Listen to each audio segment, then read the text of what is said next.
Ya. Ok. Muy bien. Mi hermana, toma asiento ahí. Bienvenida. Ok. Vamos a empezar entonces en la clase de hoy. Continuamos con el seminario. Continuamos con nuestro seminario sobre teología propia. ¿Qué es la teología propia? Cuando se habla de teología y decimos teología propia, ¿a qué nos estamos refiriendo, hermana Ofelia?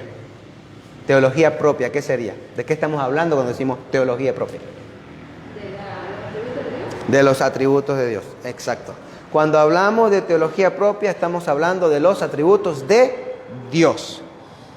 Esta es la clase número 3 y vamos a empezar. Hoy vamos a ver un atributo muy difícil de llegar a entender en la mente, pero vamos a tratar de ver hasta dónde podemos llegar y hasta donde Dios nos permita llegar para poder vislumbrar un poco esta gran verdad, ¿ok?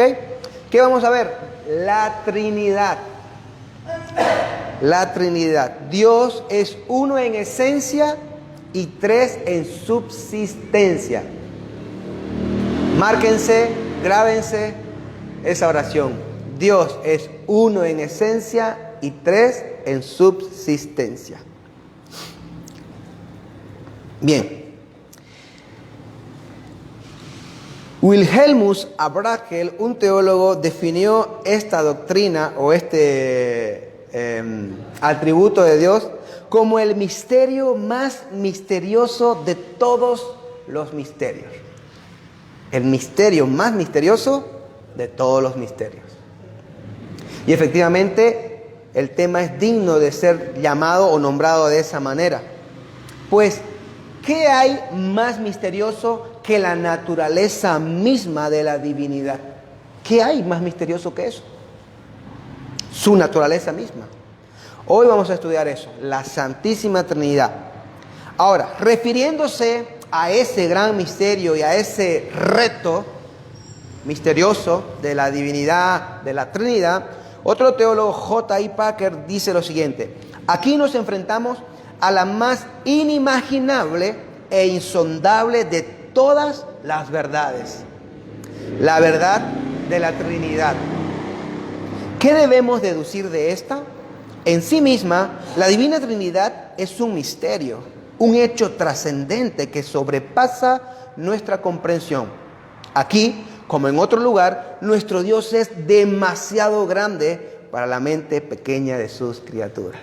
Así empieza J.I. Packer, quien es un gran teólogo que recientemente ha partido con el Señor hace un par de años o algo más. Que diga él que es difícil, que es tremendamente misterioso y que escapa a nuestra comprensión. Y así, cuanto más grandes son los teólogos, más dicen que es difícil entender la Trinidad. Hay una historia con Agustín de Hipona como el protagonista, y es la siguiente. Se dice que estaba Agustín paseando por la playa, Agustín de Hipona, y estaba pensando y meditando en la naturaleza de Dios, en el tema de la Trinidad. Y él iba caminando, pasando, y él decía, ¿no?, en sus propios pensamientos: Dios es uno, pero son tres personas, pero no son tres dioses. ¿Cómo es esto? ¿Cómo entender esto?, se preguntaba Agustín. ¿Cómo es que es un Dios y tres personas al mismo tiempo? De pronto ve Agustín a un niño cavando un hoyo y echando agua del mar en el hoyo. A lo que él se acerca y le pregunta al niño: ¿qué estás haciendo? Y el niño le dice: quiero meter el océano en mi hoyo. A lo que Agustín le responde: eso no es posible. El océano es demasiado grande para que entre en tu hoyo. A lo que el niño le replicó: pues de la misma manera, Dios es demasiado grande para meterlo en esa tu mente tan pequeñita que tienes. Y el niño desapareció. Ahora, no se sabe si esta historia es verídica o ficticia, pero ilustra muy bien lo que vamos a enfrentar. Dios es demasiado grande para querer meterlo aquí. Pero vamos a tratar de meter en nuestras mentes lo que Él ha revelado. Que hasta ahí llegamos, un poco. Y con la guía de su Espíritu podemos entender. Bien. Lorraine Boetner es un teólogo y dijo algo muy parecido a lo que dijo Agustín, pero esto sí ya es verídico. Él dice, tendríamos la misma probabilidad de confinar al océano en una taza de té como la de tratar de ofrecer una explicación, y aquí está el punto, completa de la naturaleza de Dios dentro de los límites de nuestra débil mente humana. Él dice que no podemos dar una explicación completa. No dice que no podemos dar una explicación. Él dice, tratar de dar una explicación completa de la Trinidad o de la naturaleza de Dios es como tratar de meter el océano en una taza de té. No se puede. Pero se puede dar una explicación parcial, que es lo que Él mismo nos ha revelado. ¿Ya? Esa sí la podemos dar. Pero la naturaleza completa de la Trinidad y del ser de Dios es un misterio trascendente que no podemos entender y que nunca vamos a entender. Porque lo infinito no puede ser comprendido por lo finito. ¿Sí o no? Piensen en eso.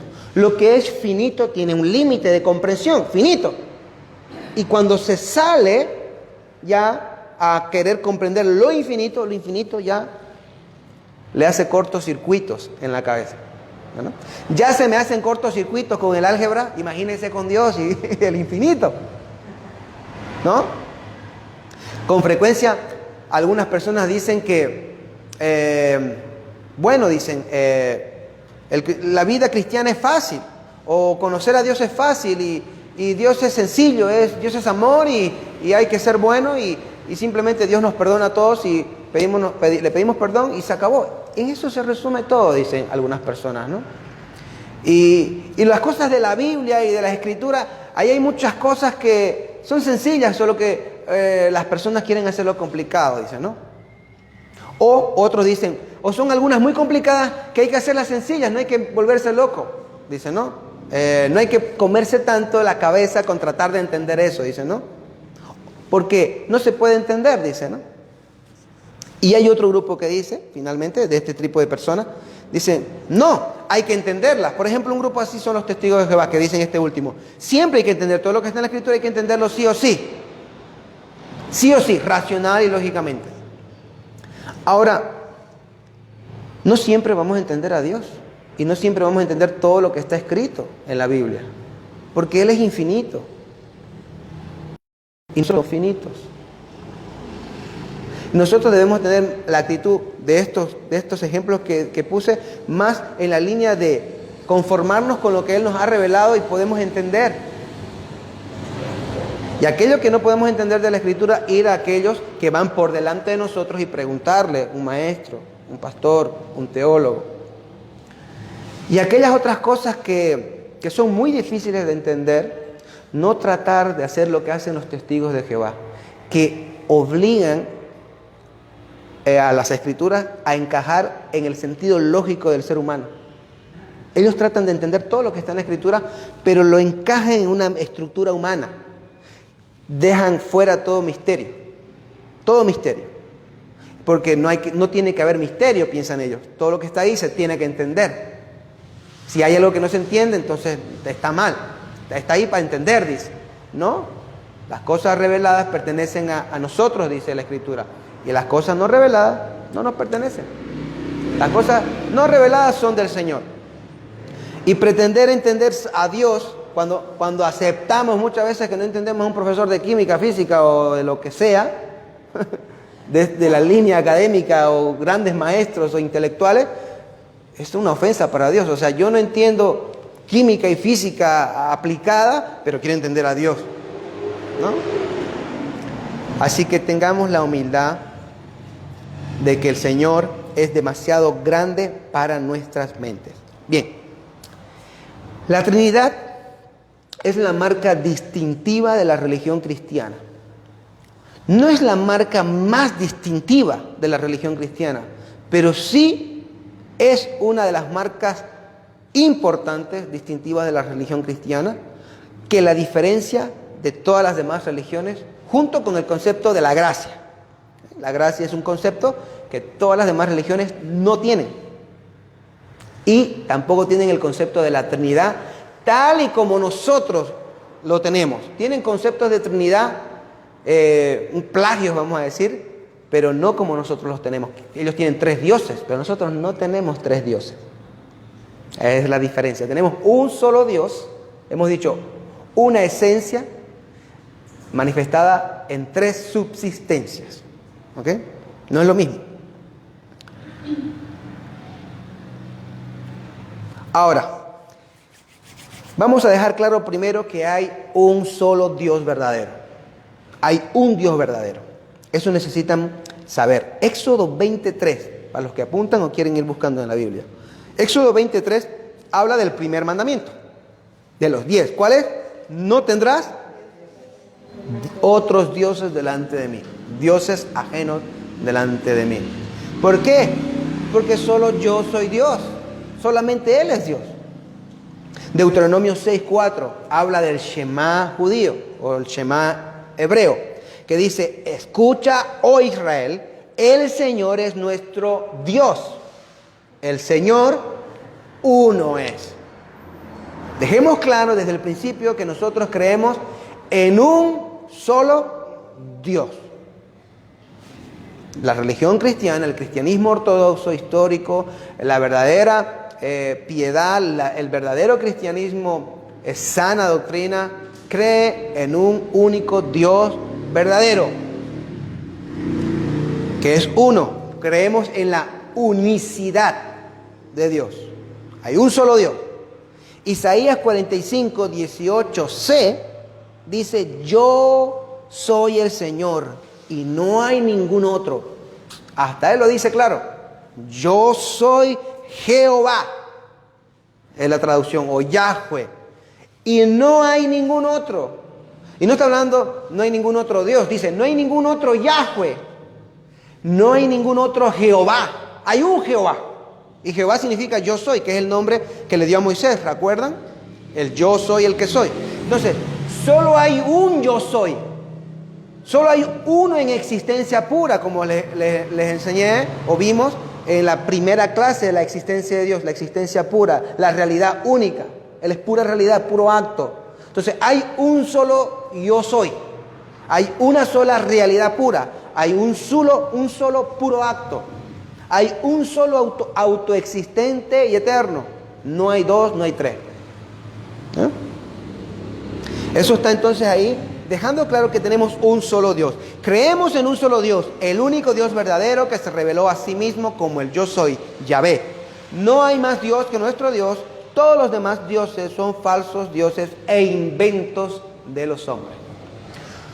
Lo único bueno, sí, hermanas, que podemos rescatar de la idea de que todas las civilizaciones se han hecho falsos dioses y tienen falsos dioses a lo largo de la historia pasada, presente y futura, y no importa en dónde sea la civilización, si en el norte, el sur, Asia, África, América, Europa, no importa.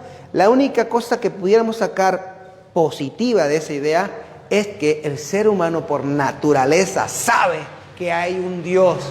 Tanto es que se tiene la necesidad intrínseca en sí mismo de adorar algo, aunque se lo tenga que inventar. O sea, que sería como, lo único bueno que podemos sacar es ese indicio de decirle al ateo, que es un gran necio como vimos: oye, observa a tu alrededor, todo el mundo cree que hay un Dios, tú eres el único que no. Eso está en el gen mismo.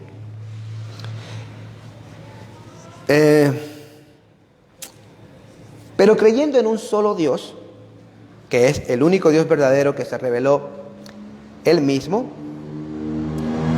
creemos que este Dios, que es uno, es manifestado en una pluralidad. Es un Dios manifestado en pluralidad de 3 personas, siendo en su esencia un ser divino. La esencia de Dios es un ser, es un Dios, la unicidad, un Yahweh divino, no hay más. Pero está manifestado en 3 subsistencias en esa esencia. En la esencia se manifiestan 3 personas en subsistencias. ¿Bien? O sea, ustedes van a entender, hermanos, más o menos hasta donde puedan. La doctrina es así de complicada, de profunda, de amplia. Nosotros no podemos llegar a entender cómo 3 puede ser 1 y 1 puede ser 3. No podemos llegar a entender eso.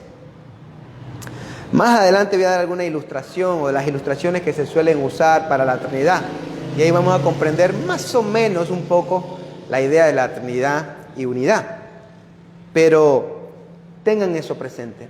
Es un gran misterio. Dios es uno en su esencia, en su ser. Pero es 3 en su manifestación, en su subsistencia, en sus personas. El Padre es Dios. El Hijo es Dios y el Espíritu Santo es Dios. Pero el Hijo no es el Padre, ni el Hijo es el Espíritu Santo. El Espíritu Santo no es el Padre ni es el Hijo, y el Padre no es el Hijo ni el Espíritu Santo.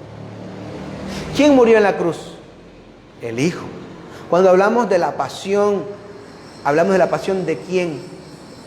La pasión del Hijo, no hablamos de la pasión del Padre, porque el Padre no fue crucificado, fue el Hijo.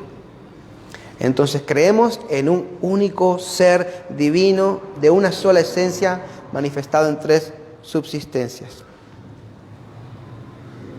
Norman Geisler, un teólogo, apunta lo siguiente: no significa que hay 3 dioses, que sería triteísmo, se llama, la idea de que hay 3 dioses. No creemos en 3 dioses, ¿ok? Prosigue Geisler diciendo, hay solo un qué. Escuchen bien, voy a leerlo para que lo entiendan. Hay un solo qué, o sea, esencia en Dios. Pero hay 3 quiénes, o sea, personas en ese qué. Dios tiene 3 yoes en su único es. Hay 3 sujetos en un objeto. ¿Lo entendieron? Lo voy a leer de nuevo. Dice, hay un solo qué, esencia en Dios, pero hay 3 quiénes, personas, en ese qué. Dios tiene 3 yoes en su único es. Hay 3 sujetos en un objeto. ¿Ya? Entonces, simplemente hay un ser, hay una sola esencia en ese ser. ¿Ya? Un solo Dios. Pero hay 3 quiénes. No un quién nada más. Hay 3 quiénes en ese ser, que son 3 personas. Hay 3 yoes en un único es. 3 sujetos en un objeto. Bien. Ya hicieron un cortocircuito ahí. Tenemos un credo histórico, el credo de Atanasio, que voy a leer una parte del credo que va a hablar de esta idea también de la Trinidad. Dice así: adoramos a un solo Dios en Trinidad y a la Trinidad en unidad, sin confundir a las personas ni dividir la sustancia, porque hay una persona del Padre, otro del Hijo y otra del Espíritu Santo, pero la divinidad del Padre, del Hijo y del Espíritu Santo es todo uno. La gloria igual, la majestad coeterna, tal como es el Padre, tal es el Hijo y tal es el Espíritu Santo. El Padre eterno, el Hijo eterno y el Espíritu Santo eterno. Y sin embargo, no son 3 eternos, sino un eterno. Como también no hay 3 increados ni 3 incomprensibles, sino un increado y uno incomprensible. Así también el Padre es todopoderoso, el Hijo todopoderoso y el Espíritu Santo todopoderoso. Y sin embargo, no son 3 todopoderosos, sino un todopoderoso. Así que el Padre es Dios, el Hijo es Dios y el Espíritu Santo es Dios. Y sin embargo, no son 3 dioses, sino un solo Dios. Amén. Este es el credo de Atanasio. Luego veremos quién fue Atanasio y por qué hizo este credo, desarrolló este credo. Vayamos a las ilustraciones. Vamos a ver 2 ilustraciones. Una ilustración común para la Trinidad que suelen hacer maestros en todo lugar, ¿no? Iglesias o seminarios. La más común es la del agua. Dicen que el agua puede estar en 3 estados: sólido, líquido y vapor, ¿verdad? Y que ahí tenemos entonces una misma esencia, H2O, en 3 formas distintas, ¿no? Ahora, no es la mejor de las ilustraciones. Hay mejores que esa, y nosotros vamos a hablar de otra. Esa falla porque al fin y al cabo son tres cosas diferentes, aunque contienen una esencia parecida o igual, no tienen algo que sea exactamente igual. No hay una sola gota de agua en cada una de las tres al mismo tiempo. Una es vapor, en la otra es líquido, ¿verdad? Y así. Entonces, vamos a ver dos ejemplos que sí se asemejan un poquito más. Aunque ya de antemano les digo, los ejemplos para la Trinidad, ninguno es bueno. Ninguno. O sea, no podemos ilustrar la Trinidad insondable, infinita, con algo que nosotros conocemos que es finito. No lo podemos ilustrar perfectamente, solo explicar parcialmente, buscar la mejor ilustración. Y aquí tengo dos. Un triángulo. Un triángulo. Dios es como un triángulo, que es una figura y sin embargo tiene tres lados diferentes al mismo tiempo. Hay una visión simultánea en la unidad, uno lo ve todo, ¿verdad? La unidad. Y al mismo tiempo vemos las tres puntas, ¿no? Las tres esquinas. Ahora, no es del todo igual o perfecto porque las tres puntas no son tres personas, pero ilustra mejor que el agua. ¿Okay? Otra ilustración que me pareció fenomenal de Norman Geisler es el 1 a la tercera potencia. Esa fue una ilustración, yo creo que es la que más se acerca a la Trinidad y ahorita la van a entender. Es el 1 a la tercera potencia, o como se dice, el 1 al tercer poder. 1 por 1 por 1 igual a 1. 1 por 1 por 1, ahí tenemos tres unos, da como resultado 1. Dios es 3, 1 en 1. Dios no es 1 más 1 más 1, que serían 3. Esa es una herejía, el triteísmo, que ya hemos dicho, que contiene tres dioses diferentes, no uno solo. Dios es como 1 a la tercera potencia. 1 por 1 por 1 por 1 da 1. No sé si dije un 1 de más, pero bueno, la idea es esa. Así es Dios, ¿ok? Veamos ya rápidamente indicios de la pluralidad o Trinidad en el Antiguo Testamento. Ya hemos hablado de que Él es uno. Hemos empezado la primera parte dejando claro que creemos en un Dios. No creemos en tres dioses, aunque el musulmán tenga problema con eso. Un musulmán cree inmediatamente, sin hablar, y más aún si habla con uno de nosotros, inmediatamente cree que nosotros creemos en tres dioses. Ellos piensan que creemos en tres dioses, pero no es así. ¿Ya? No es así.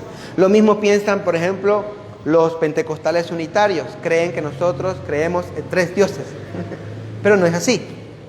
¿Ya? Creemos en un solo Dios, de una esencia manifestada en tres subsistencias o personas. Vamos ya a la idea plural. Génesis 1:1. En el principio creó Dios los cielos y la tierra. Ahí creó Dios. Esa palabra Dios, grábese eso, en hebreo es Elohim. ¿Ya? Elohim. Y Elohim lleva un sufijo, la palabrita Elohim lleva un sufijo plural hebreo. Ese sufijo es im. Elo y el sufijo es im en el plural. Entonces, es un sufijo plural. ¿Qué significa eso? Que ese Elohim que nosotros traducimos como Dios presenta un Dios en singular, lo presenta en singular, pero está expresado en plural, como si dijera dioses en realidad. En hebreo se le diría como dioses. Pero lo interesante del versículo es que dice en el principio creó. Aquí hay un verbo, crear, ¿no? Pero este verbo está en singular, no dice crearon los dioses, dice creó dioses. Ahí pudiera parecer que hay una contradicción, pero no hay una contradicción, porque hay un solo Dios que tiene pluralidad. Entonces, a ese Dios con pluralidad se le asigna singularidad. Creó Dios. ¿Lo ven? Hay singularidad. Elohim es plural. en hebreo. Observamos pues que es un indicio entonces claro de pluralidad en la persona del ser de Dios. O vemos ya un indicio de la Trinidad que ya conocemos y que ya se revela de manera mucho más perfecta o adecuada en el Nuevo Testamento. Vamos a ver más indicios de la pluralidad. ¿Por qué digo indicios de pluralidad y no indicios de Trinidad? Porque la Trinidad como indicio no estaba tan clara en el Antiguo Testamento. Había más indicios de dos que de tres. Aunque hay indicios de tres, pero muy poco. 2 o 3 pasajes. En todo el Antiguo Testamento, que es grande.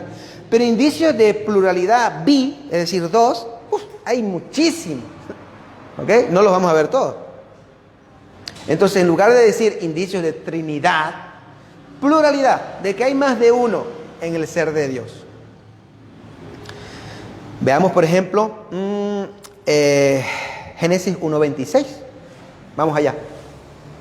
Génesis 1:26.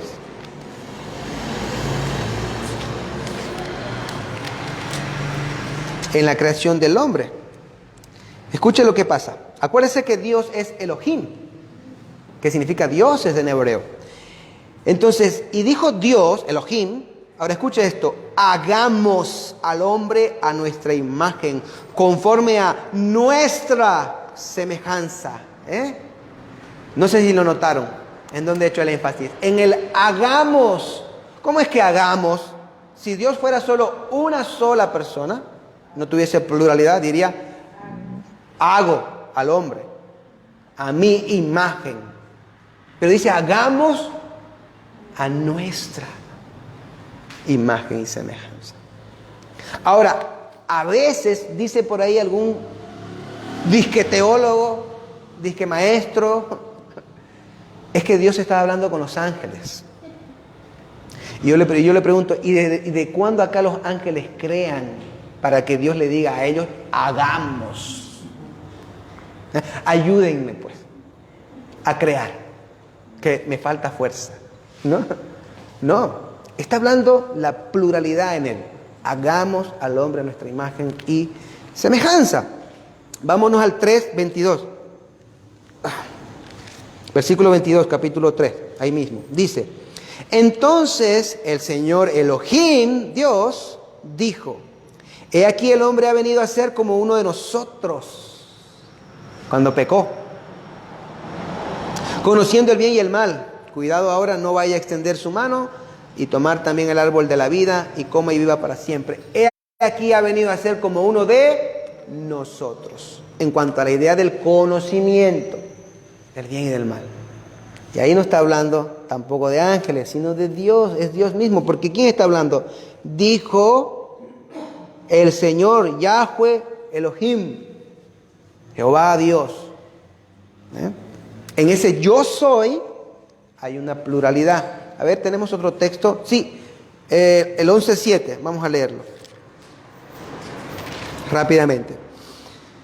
Hablando en la historia de la Torre de Babel, dice: vamos, dice, hablando Dios, bajemos y allí confundamos su lengua. ¿Cómo que bajemos? Confundamos. ¿Ves cómo habla Dios? Bajemos, confundamos, para que nadie entienda el lenguaje del otro. Y entonces Dios mezcla los idiomas ahí en la Torre de Babel y salen todos los chinos y todas las cosas, seguro. A ver, tenemos acá otra idea. Existen muchos más pasajes en el Antiguo Testamento como estos, muchos más. Pero también tenemos pasajes, no los vamos a leer, tenemos pasajes en donde Dios habla de sí mismo como en una segunda o tercera persona. Hay varios pasajes. Si usted lee el Antiguo Testamento en Isaías, hay varios pasajes de esos. Un salmo conocido, por ejemplo: dijo el Señor a mi Señor. Dios hablándole. David dice: mi Señor dijo a mi Señor. ¿Cuántos señores tienes, pues, David? ¿Y qué es lo que le dijo? Siéntate hasta que ponga a tus enemigos por estrado de tus pies. Siéntate a mi diestra. Hablando de Cristo, hablando del Logos, hablando de la segunda persona de la Trinidad. El Padre le habló a su Hijo. Pero en Isaías hay pasajes donde en un solo versículo parece ser que Dios habla de tres.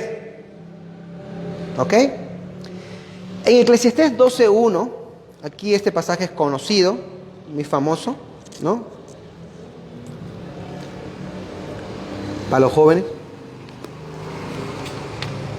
Eclesiastés es un libro que existe en la Biblia, en el Antiguo Testamento.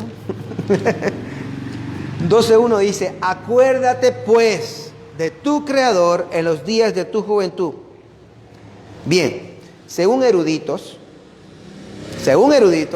en el habla hebrea, dicen que ahí la palabra creador está en plural y no en singular. Ellos dicen, esa palabra hebrea está en plural, la palabra creador. Es como creadores. Los creadores, o tus creadores. Pero nosotros la tenemos claro, acuérdate de tu creador en singular.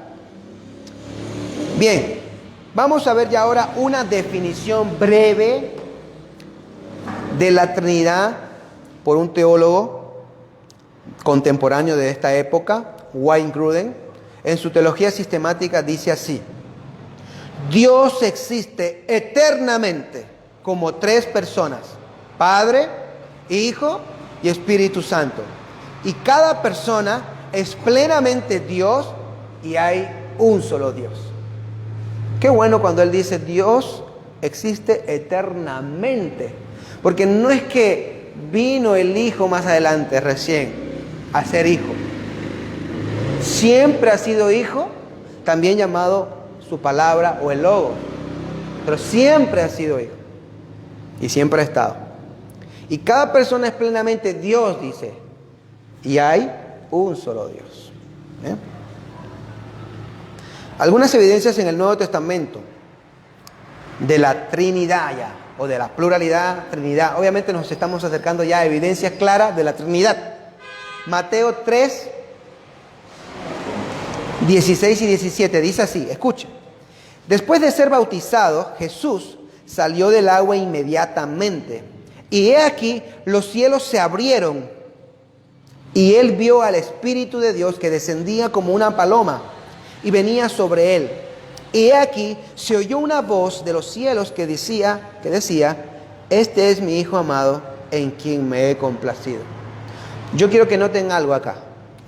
Cuando Jesús fue bautizado, ¿no? Ahí por Juan el Bautista, mire lo que ocurre. Dice que Jesús vio al Espíritu Santo descender como paloma. Entonces tenemos a Jesús ahí en el agua, en el río Jordán, viendo a la paloma, que es el Espíritu Santo, que está ahí representado, pero que estaba allí descendiendo en forma de paloma. Muy bien, ahí ya tenemos dos personas de la Trinidad. Y he aquí que se oyó una voz de los cielos que decía, este es mi Hijo amado en quien me he complacido. ¿Quién creen que es? El Padre. Por lo tanto, en la misma escena, en el mismo momento, está el Hijo, el Espíritu Santo en forma de paloma y el Padre hablando. Los tres. ¿Ok? Primera de Juan 5:20b, es clarísimo. Y nosotros, hablando de la divinidad de Cristo en este caso, y nosotros estamos en aquel que es verdadero, en su Hijo Jesucristo. Este es el verdadero Dios y la vida eterna. Wow. Imagínate lo que dice Juan. Que Jesucristo es el verdadero Dios y la vida eterna. Claro, porque es verdadero Dios y es la vida eterna. Y Él es la luz del mundo. Aquí vemos que clarísimamente que Juan dice que Jesús es el verdadero Dios, vida eterna, y que tenemos a la segunda persona de la Trinidad con la evidencia bíblica de su divinidad. O sea, evidencia bíblica de que, ¿dónde dice que Jesús es Dios? Aquí. Aquí está. Jesús es Dios. Aparte del famoso y súper conocido Juan 1:1. En el principio era el Verbo, y el Verbo era con Dios, y el Verbo era Dios. Hechos capítulo 5, el versículo 3, la parte A, y el 4, parte B, nos va a demostrar que el Espíritu Santo es Dios. Escucha. Hechos 5, 3a dice, mas Pedro dijo, Ananías, ¿por qué ha llenado Satanás tu corazón para mentir al Espíritu Santo? Ahí está, la primera parte. Has mentido al Espíritu Santo. Ahora mire lo que dice el 4b. ¿Por qué concebiste este asunto en tu corazón? No has mentido a los hombres, sino a Dios. Mentir al Espíritu Santo es mentir a Dios. Aquí tenemos la evidencia de que el Espíritu Santo es la tercera persona de la Trinidad. A quien Ananías miente es Dios. Él es Dios.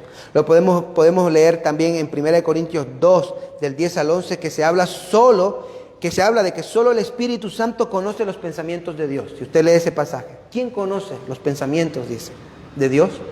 ¿Quién los escudriña? El Espíritu de Dios. El Espíritu Santo. Ahora, ¿cómo podría el Espíritu Santo conocer los pensamientos de Dios a menos que ese Espíritu Santo sea Dios? Es como decir, fulano puede leerle la mente a Dios. No, diríamos que no. ¿Por qué? Porque ningún ser humano o criatura puede leer o conocer la mente de Dios. Pero aquí dice que el Espíritu Santo sí puede conocer la mente de Dios y es el que conoce la mente de Dios. ¿Cómo? ¿Quién es? Ni los ángeles pueden hacer eso. Tiene que ser Dios. Él conoce la mente del Padre. ¿Ok? Estamos en 1 Corintios 2, versículos 10 y 11. Y en Mateo 28, 19, ¿qué dice? Haced discípulos a las naciones. Id y haced discípulos a las naciones, bautizándolas en el nombre ¿de quién?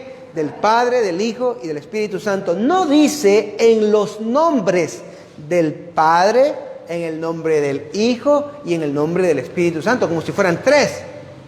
Dice en el nombre en singular y simplemente dice del Padre, del Hijo y del Espíritu Santo. No en los nombres del Padre, del Hijo y del Espíritu Santo. El bautismo que Jesús mandó hacer es en el nombre, un solo nombre, llamado el Padre, el Hijo y el Espíritu Santo. Ese es el nombre de Dios. Y ahí está divinamente revelada la divina Trinidad. En las Escrituras, divinamente inspiradas. Nosotros creemos la doctrina de la Trinidad, ¿por qué? Porque creemos en sola Escritura. Creemos en la inspiración plenaria y verbal y sin error. Plenaria, toda. Verbal, palabra por palabra. Dios ha inspirado su palabra de manera que ella no se equivoca, no erra. ¿Ok? Entonces, porque creemos eso, creemos el resto de las demás cosas que ella habla, en este caso, referente a la Trinidad. Si no, seríamos como otros agnósticos en áreas religiosas y diríamos, yo eso no lo sé, no lo entiendo, como no lo entiendo, me reservo creerlo. Algo así. O como los testigos de Jehová, yo eso no lo entiendo, no sé cómo comérmelo, por lo tanto no debe ser verdad. Como no lo entiendo, simplemente no es verdad. Tengo que encajarlo en mi mente para que yo lo crea. Eso es lo que hace el testigo de Jehová. No entiendo del Espíritu Santo, nada, lo voy a llamar energía. No entiendo que Jesús sea Dios, nada, lo voy a llamar un Dios menor. Punto, solucionado. Así lo solucionan. Porque no tienen la fe, como no son salvos, no tienen el elemento de la fe que es necesaria para creer, por ejemplo, dice el autor de Hebreos, que Él existe, sin más, que Dios está ahí, y orar. Y mucho menos entonces tienen la fe, si no tienen ni esa, de creer cómo se revela Dios en su naturaleza de tres personas. Les viene el cortocircuito a la mente y dicen, no lo entiendo. Y hasta ahí nomás llegaron. Y entonces reasignan haciendo mutilación a la Escritura, los testigos de Jehová. Veamos la Trinidad a través de la historia de la Iglesia. Vamos a ver errores y herejías que surgieron a partir del siglo II. Ninguna herejía, es difícil. No sé lo de la prosperidad, esa es un poco más novedosa. Pero ninguna herejía o no muchas herejías son nuevas. Nunca. Casi siempre son las repeticiones de algo que ya ha ocurrido. Es difícil que algo vuelva a ocurrir. Como dice Salomón, no hay nada nuevo bajo el sol. Ya está todo creado, incluidas las herejías. Lo único que hacen es desempolvarlas y sacarlas de vez en cuando. Salen, Dios levanta un apologista, un defensor, confronta, se hunden de nuevo, 300 años después, otra vez, otro lo saca, y así. Las herejías van y vienen y suelen ser las mismas. Y eso es necesario saberlo para que nosotros sepamos, o sea, es necesario conocer la historia y las herejías para saber por dónde no ir, donde ya otros han transitado y nos han enseñado el camino, que eso no es bien, no está bien, es incorrecto. Una herejía de aquella época, del siglo II en adelante, es el modalismo. Modalismo, que es la creencia de Dios como una persona que se aparece de diferentes modos en diferentes ocasiones. A veces se presenta como Padre, otras como Hijo y otras como Espíritu Santo, pero que es una sola persona, no son tres. Es alguien que va con un disfraz de Padre a veces, otra de Hijo y a ratos de Espíritu Santo, pero no son tres personas. Es un solo Dios en esencia y es uno en persona. Afirma la unicidad, esta herejía, la unicidad de Dios, Dios es uno, pero niega la Trinidad, la subsistencia en tres personas. Y niega las Escrituras. Le leo lo que he puesto aquí, escribí aquí algo interesante sobre este tema. Esta herejía afirma la unicidad de Dios, niega la pluralidad, deja ver a Dios también como un esquizofrénico, sobre todo en la oración sumo sacerdotal de nuestro Señor Jesús, en Juan 17, que nos hace preguntarnos, si ellos tuvieran razón, si el modalismo fuera cierto, nos haría preguntarnos, si hay una sola persona en la divinidad, ¿a quién oraba Jesús? En Juan 16.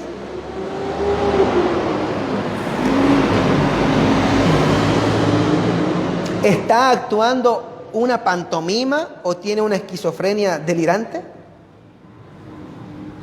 ¿Está disimulando orar a alguien que no existe y que es él mismo en realidad? Esta herejía es representada en nuestro tiempo por los pentecostales unitarios. Ellos creen que no hay más que un solo Dios y una sola persona, Jesús. Ellos creen que hay Jesús, nada más. Y que es Jesús el que se viste de Padre, se viste de Hijo y se viste de Espíritu Santo. Así. No sé cómo explican el bautismo de Jesús, pero eso creen. Tiene otro nombre también llamado sabelianismo, ¿ya? La misma herejía, sabelianismo, que era un maestro en Roma en el siglo III y que creía la misma idea. ¿Ok? Ahí tenemos una primera herejía relacionada al tema de la Trinidad, ¿no? Que atañe al tema de la Trinidad, a la unidad unicidad y la pluralidad de Dios. El arrianismo o la controversia arriana, otra herejía. Arrio, así se llama un hombre, fue un obispo de Alejandría cuyos puntos de vista fueron condenados en el concilio de Nicea en el 325 después de Cristo. Arrio. Arrio enseñó, escuche esto, que el Padre creó al Hijo. Escuchen, el Padre creó al Hijo y creó al Espíritu Santo para llevar a cabo la obra de redención. Pero que el Padre solo era el único Dios y superior y supremo, por encima del Hijo y del Espíritu Santo. Deducía su enseñanza, Arrio, sacaba la enseñanza, de frases en las Escrituras como primogénito o engendrado. O sea, Arrio miraba la Biblia y leía primogénito, leía engendrado, cosas así, y decía, aquí está, fue creado. Concluía esas cosas, ¿no? Pero no es así, hermanos. No entendiendo que Jesús es eternamente engendrado, no creado, eternamente el primogénito. Y dicho sea de paso, cuando se habla de primogénito, la gran mayoría de las veces se está hablando con la connotación del heredero, no con la connotación de ser el primero hijo en tener el primer hijo. Cuando se habla de unigénito, con frecuencia se habla de la idea de como primer hijo. Pero cada vez que el Nuevo Testamento, o la mayoría de las veces, usa la palabra primogénito, si leemos el contexto, la intención es decirte, Él es el primogénito de la creación. Él te está tratando de decir la Escritura, Él es el heredero, porque así son los primogénitos, de toda la creación, al que le corresponde heredarlo todo. La gran parte de todo. O sea, no tiene la idea de hacernos pensar en cuándo vino a existir, sino en qué le pertenece a Él. O sea, está lejos del significado en realidad. Actuales representantes de la herejía arriana, así se la llama, hoy son los testigos de Jehová. Esos son los que representan hoy a los arrianos. Son los arrianos de la época nuestra, ¿no? Contemporáneos. Es una herejía tan destructiva y malvada que socava, disminuye la paternidad de Dios o la elimina, la ataca. Socavar es atacar, disminuir, oprimir una verdad. En este caso la paternidad de Dios. Y usted ahorita lo va a entender cómo. Creer esta herejía socava la paternidad de Dios. Pues, ¿cómo ha de ser Dios un Padre eterno sin un Hijo eterno de quien ser su Padre? Si fuera creado. ¿Cómo va a ser Dios un Padre eterno? ¿Será pues que llegó algún día a ser Padre entonces? No era un Padre eterno. ¿Lo ven? Dios no llegó a ser Padre en un punto de su existencia. Él siempre ha sido un Padre eterno con su Hijo eterno, coexistente con Él, engendrado perpetuamente y no creado.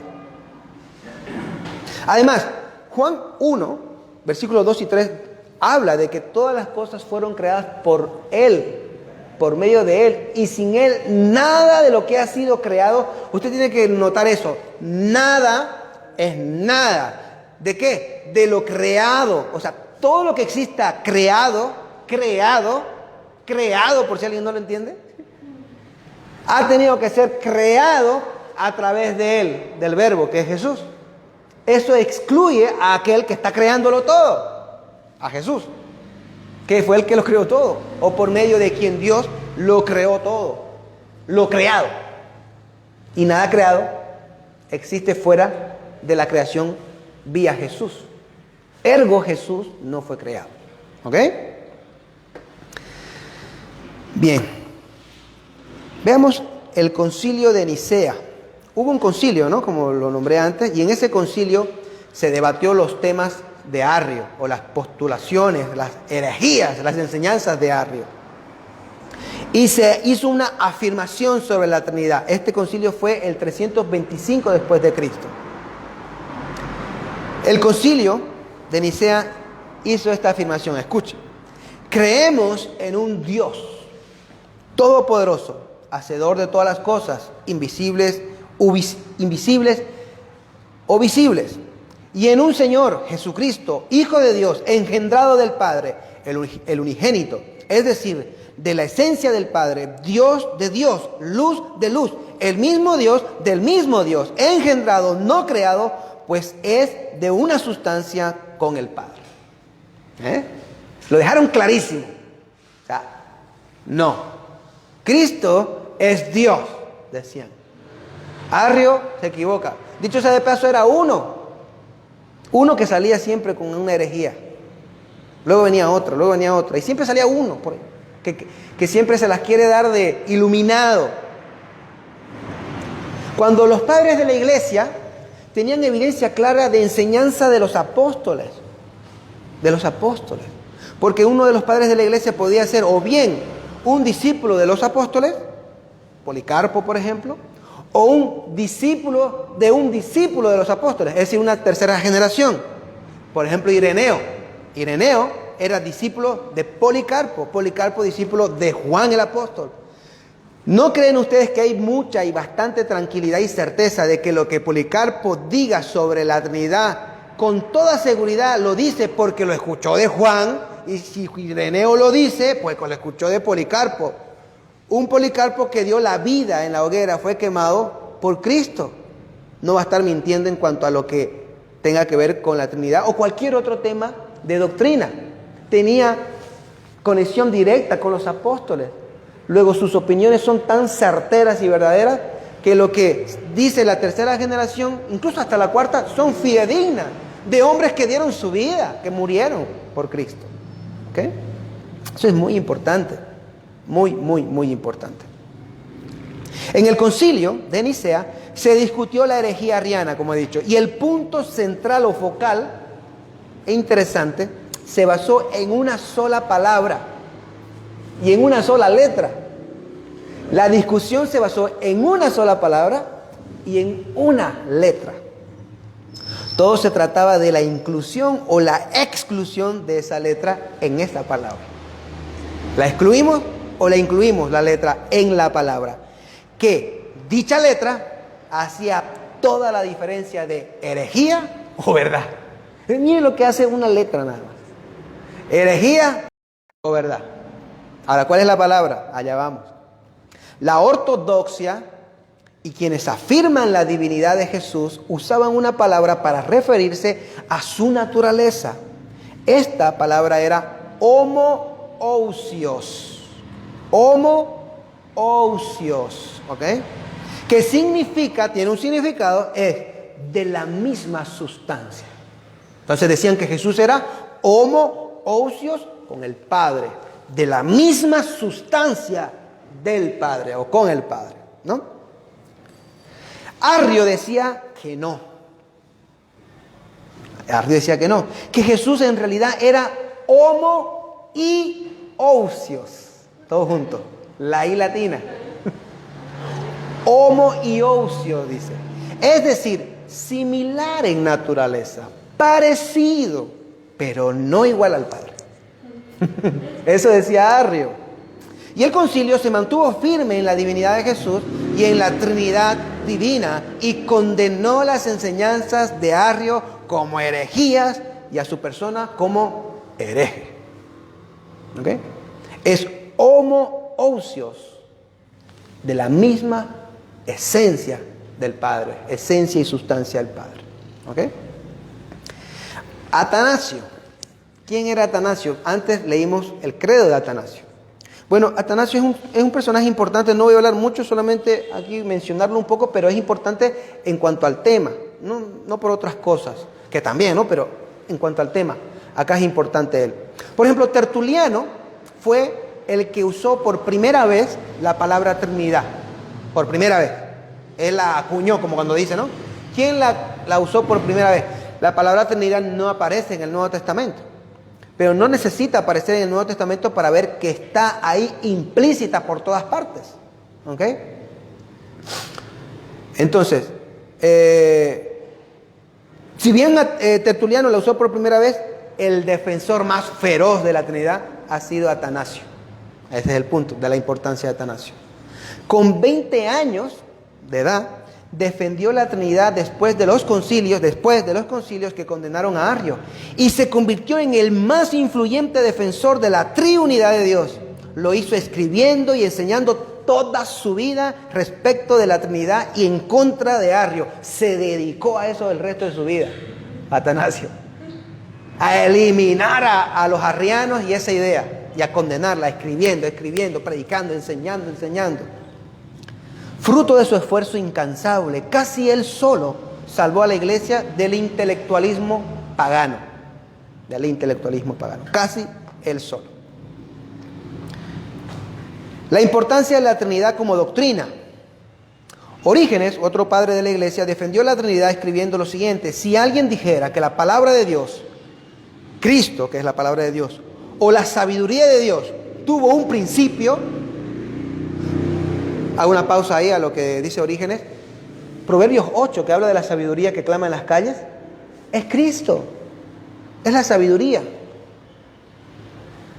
Él es Cristo. Por eso aquí Orígenes está usando el logos o la palabra con sabiduría como un sinónimo. La palabra, que es Cristo, dice, o la sabiduría de Dios que tuvo al principio, es lo mismo. Si alguien dijera que esta palabra o que esta sabiduría tuvo un principio, tenga cuidado, dice, de no dirigir su impiedad más bien contra el Padre no nacido, dice, ya que niega que siempre haya sido Padre. Lo que yo he dicho antes. O sea, si alguien dijera eso, está negando que Dios fue Padre siempre. y que un día nació padre o se hizo padre. No puede haber más título antiguo de Dios Todopoderoso que el de Padre. Y es a través del Hijo que Él es Padre.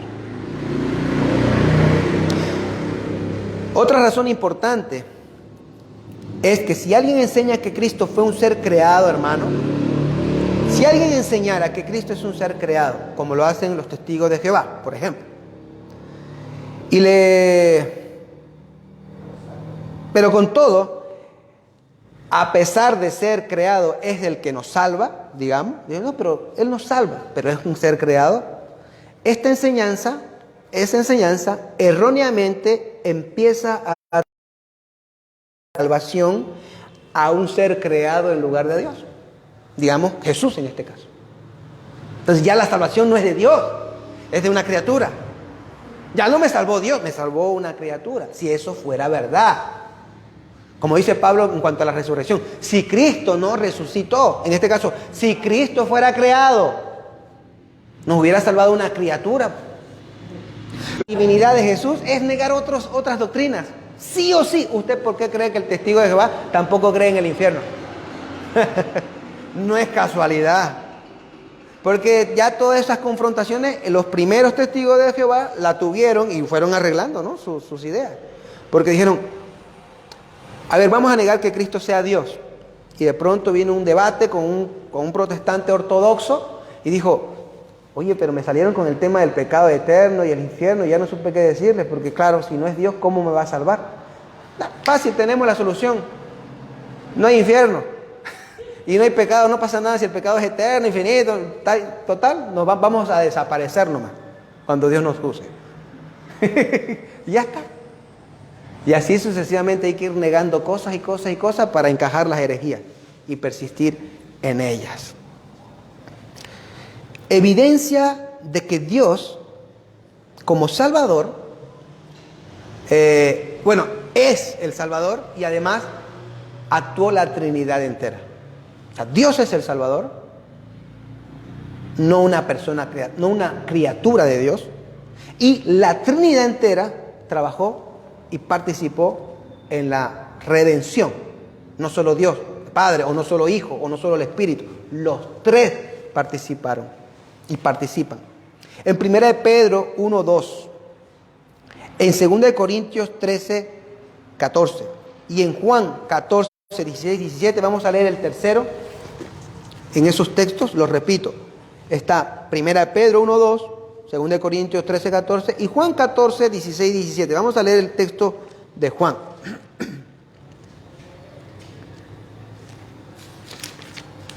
Juan 14, 16 y 17. Dice así. Y yo rogaré al Padre, dice,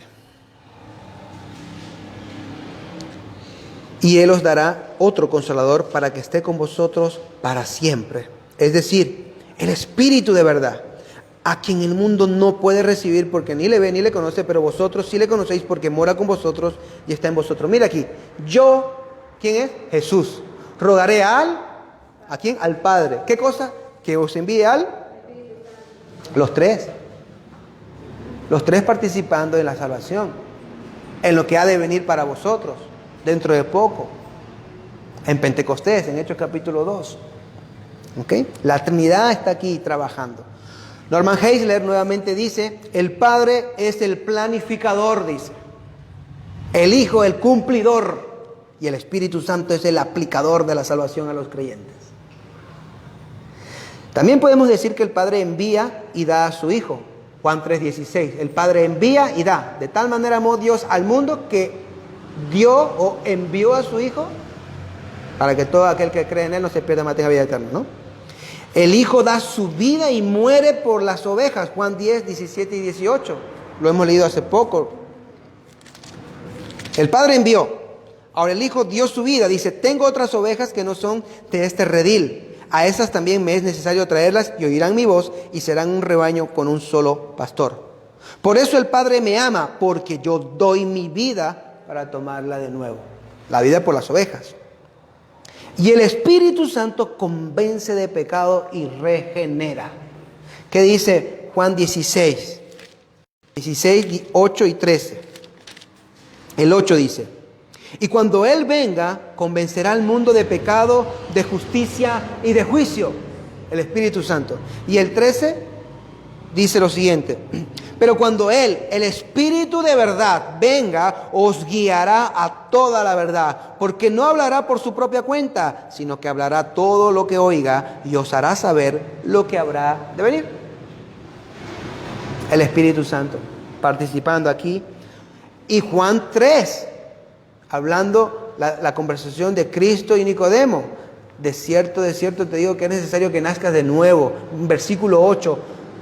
En el versículo 8 está la explicación del viento, como la ilustración de cómo aquellos que nacen de nuevo del Espíritu nacen de nuevo. Dice: el viento sopla donde quiere y oyes su sonido, pero no sabes de dónde viene ni a dónde va. Así es todo aquel que es nacido del Espíritu. Tienes que nacer del Espíritu para entrar al reino de Dios. Así que se puede decir estas cosas, que la Trinidad entera participa. Cada persona de la Trinidad es completamente Dios.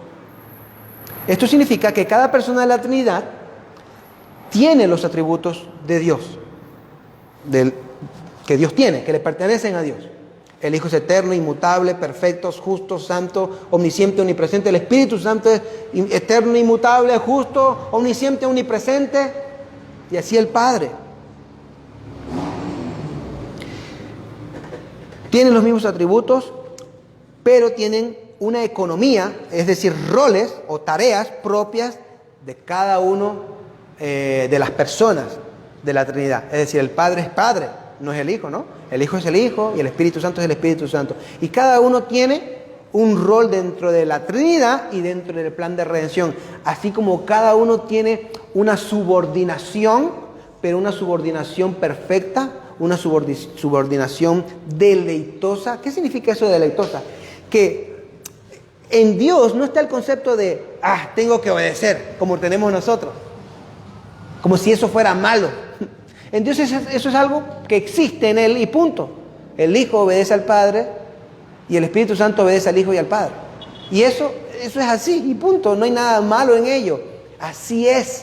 Y es natural, es simple, es sencillo y hay deleite en el Espíritu en obedecer al Hijo y al Padre. Y hay deleite en el Hijo en obedecer a su Padre. Y hay deleite en el Padre en ver al Hijo y al Espíritu obedeciéndole. Punto. Se autodeleitan en la misma idea. Porque son perfectos. Es perfecto. ¿Ya? Hay una subordinación, pero hay una igualdad de honor, de gloria. Son el mismo Dios, con la misma gloria, el mismo honor. Debemos adorar al Padre, debemos adorar al Hijo y debemos adorar al Espíritu Santo. Pues los tres son Dios. Ahora, es verdad que nosotros adoramos al Padre e incluso al Espíritu Santo vía el Hijo, comúnmente, pero no necesariamente debe ser así de forma exclusiva, como decir, no se puede adorar al Espíritu Santo o no se puede adorar al Padre directamente. No, sí, se puede hacer, se puede, pero no es común. Hay pocos himnos que van dirigidos al Espíritu Santo, pocas canciones dirigidas directamente solo al Padre. Generalmente van relacionadas a la obra de redención vía Cristo y eso le agrada al Padre y le agrada al Espíritu y son honrados allí. Ahí son adorados también. Pero no hay problema en adorar en algún momento dado directamente al Padre o directamente al Espíritu Santo. La adoración va a ser recibida igualmente. No podemos comprender bien al Dios Trino.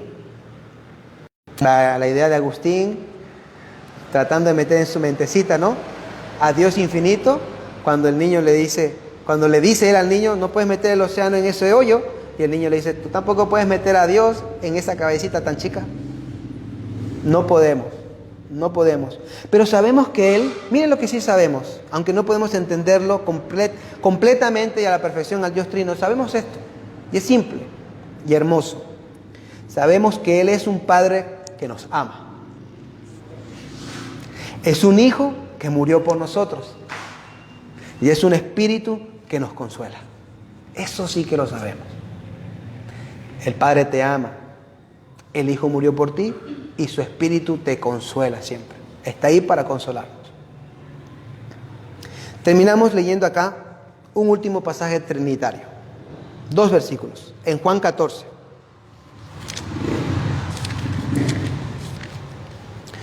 el versículo 23 y el 26. El 23 dice así: Jesús respondió y le dijo: si alguno me ama, guardará mi palabra, y mi Padre lo amará, y vendremos a él y haremos con él morada. Vamos al 26. Pero el Consolador, el Espíritu Santo, a quien el Padre enviará en mi nombre, él os enseñará todas las cosas y os recordará todo lo que os he dicho. Ahí está la Trinidad. Cristo hablando del Padre, del Espíritu, de que si le amamos, ellos estarán morando en nosotros, los tres en nosotros, que el Espíritu será la guía, el maestro que tomará de lo de Cristo y nos enseñará más y más y más de Él. La aplicación para nuestras vidas de la doctrina de la Trinidad es: Dios es muy grande y nosotros pequeños. Adorémosles, asombrémonos. Y Dios es trascendente, es sin igual. No podemos adorarlo por ninguna vía visible, sino solamente por conocer su carácter, sus atributos. De ahí la importancia de conocer sus atributos, para honrarlo de acuerdo a cómo Él es en su carácter, porque no tiene imagen y porque Él es en su ser algo que nosotros no podemos conocer bien, salvo lo que Él ha revelado. Amén. Conozcámoslo mejor para que lo adoremos mejor. Amén. Vamos a orar. Señor, te damos gracias. Gracias por la oportunidad, Señor, de hablar de tu palabra y de esta doctrina tuya, Señor, que es la Trinidad, que habla de tu ser, de una esencia como un único Dios que te manifiestas en tres personas: tu amado Hijo, tu palabra eterna y el Espíritu Santo, tu Santo Espíritu. Oh Dios, queremos ser guiados y llenados por tu Espíritu Santo. Queremos amar incondicionalmente a Cristo y tener la mente de Cristo, como dijo Pablo, el carácter de Cristo. Y Dios, queremos hacer tu voluntad. Queremos ver en la faz de Cristo, verte a ti. Queremos conocerte más, agradarte mejor. Señor, ayúdanos a asombrarnos de tu grandeza, Señor. A ser humildes y a reconocer que somos pequeños delante de un Dios infinito, que no somos nada delante de ti, que tú eres tan grande que no podemos comprenderte. Sin embargo, tu misericordia y tu amor, tu gracia, nos permite saber algo de ti. Y ese algo es verdadero y suficiente para conocerte, porque así lo has declarado tú. Gracias, Señor. Gracias. Oramos en el nombre de tu Hijo Jesús. Amén y amén.